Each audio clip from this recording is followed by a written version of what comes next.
કાર્યાલય, એક આપણું ઘર ઊભું થાય યુવાઓમાં જે રીતના ધગશ છે કે લડી લેવાના મૂળ ઉપર છે યુવાઓ. આજે વર્ષોથી આપણે ઝંડા અને દંડાની વાત આવે છે, બીજાના પકડી રહ્યા કેમ તો ચાલે, પણ આજે આપણી પોતાની જાત, આપણે આદિવાસી, આપણા આદિવાસી ના નામ પર, મતલબ કે ભારત આદિવાસી પાર્ટી નો જો ઝંડો અને દંડો આપણે પકડશું કે નહીં પકડશું? હાથમાં લેવાનો છે કે નહીં? દરેક ઘર સુધી આખા ભીલ પ્રદેશ જે આપણે માંગ કરી રહ્યા છે, દાહોદ, મહીસાગર, પંચમહાલ અને છેક સુરત થી અમે આવ્યા છે, તો સુરતના દક્ષિણ ગુજરાત સુધી આ ભારત આદિવાસી પાર્ટીનો ફેલાવો થવો જોઈએ ને. અને એ જ કામગીરી આપણા યુવાઓની છે.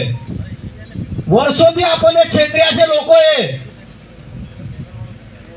એ હાથનો પંજો હોય કે પછી કમળનું ફૂલ હોય, લોકો કહે છે કે કિચડમાંથી ઉગેલું કમળનું ફૂલ, અને એક પંજો બતાવે કે જેને આપણે થપલી પણ નહીં મારી શકતા.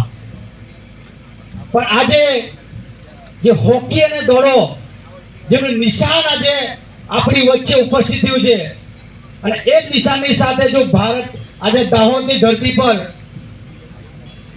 એનું લોન્ચિંગ થયું છે, અને ભીલ પ્રદેશના લોકલાડીલા સાંસદ